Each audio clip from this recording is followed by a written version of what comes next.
set? Okay. Welcome. My name is Mark Tognotti. I'm co-director of the Institute of the Commons, and I'm so glad that you're joining me today with Jane Cull. Jane is author of an important and, to me, very exciting new book called The Circularity of Life, an Essential Shift for Sustainability. Jane and I are going to be discussing her book today and her ideas. And Jane, I'm so glad to have you here with us today. Thank you, Mark. So let's get right to it. Your book, again, it's titled The Circularity of Life, an Essential Shift for Sustainability. What kind of shift do you mean, and what does that have to do with circularity? Well, I'm talking about the shift meaning a shift in worldview, a shift in human perception. Because one of the things that is not addressed in sustainability is literally human perception and our worldview, and how come we do what we do as biological living systems. Because for me, that is at the core of sustainability and understanding our social and environmental problems. So the shift entails a shift to a circular worldview, because that's the circular systemic reality that we live and participate in.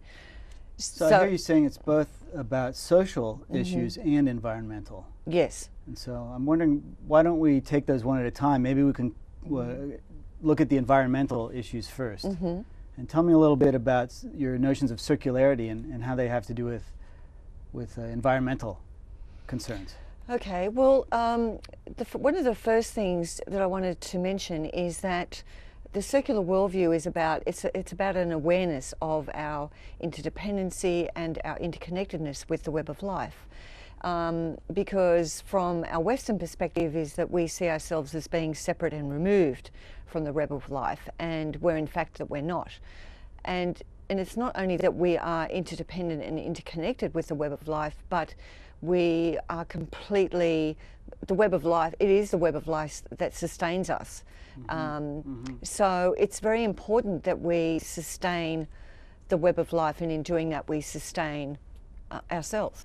So you're saying that now, in some sense, we're not aware of our interconnectedness with the web of life. No, we're not. What are some of the ways in which that's manifesting? Well, the ways in which that's manifesting is that we're perceiving the environment as a resource, as something that we use, that we consume, that is here for us alone, and it's something to exploit. So it's a human-centered worldview. So we don't see that we're part of the web of life. We see that we're removed and isolated from it, and that it's here for us and us alone. But the thing is, we coexist with the web of life, and we don't see that, and we need to see it, because that's what we're part of. So is this something that everyday people are not really aware of their connection to everyday life, or? Well, it's not just people in everyday life. It's also people in business. It's people in government. It's policy and decision makers. Consumers. It's consumers.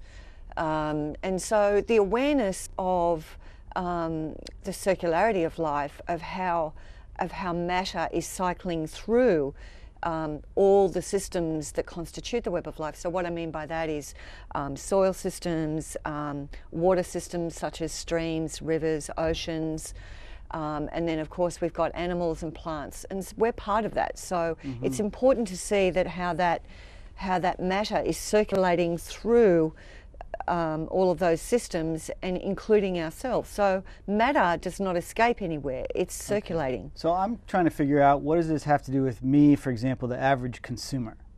Okay, well, that's a fantastic question. Am I aware? Yeah, okay. So with consumers, when a consumer walks into a supermarket, for example, and picks up a product, and the product is possibly made from plastics, or the packaging is made from plastics. So if that product can't go back into the recycling stream, and it ends up in landfill, then those chemical components will leach down into the soil. They'll leach down into the water table, which then leaches into rivers and streams and the oceans and so on and so forth. So therefore they're polluting all of the systems that exist in those systems, but it also has another flow-on effect, because we're also eating those systems. So, and our water supply is also coming from rivers and streams and so on and so forth. So So in the end, we end up polluting ourselves. So it's an awareness of that inherent circularity. I see. And so for all these years, we've been, I guess consumers and I assume businesses alike, have been operating without this awareness of circularity. And we've polluted the environment to crisis proportions. Is that part of what you're talking about? Yes, it is. There's an important point that I wanted to make, though, that as a consumer, when one is faced with, buying a product that has plastic packaging or has, a lot of chemicals in the product, then the consumer can reflect and become a systems thinker in that moment, and can become aware of the impacts and consequences of that product and the packaging and what it has on the web of life, and how is that going to come back around. So in that moment, the consumer can then make a responsible choice and choose not to buy that product and to buy another product that has, for example, the packaging can be recycled. If it can't be recycled, well then what else is available, paper or glass or... Yeah, well, what about business responsibility here? Don't they share some of the responsibility? Absolutely. In business presently, a lot of thought, from my perspective, has not gone into the design of products. It's more about cost cutting so that it's cheap and affordable to make the product and then pass that on to the consumer. So it's more affordable for the consumer. However, with that paradigm, with that way of seeing, is that the business does not take into consideration where the product is going to end up and what are the chemical constituents of the product and what consequences is that going to have on the web of life.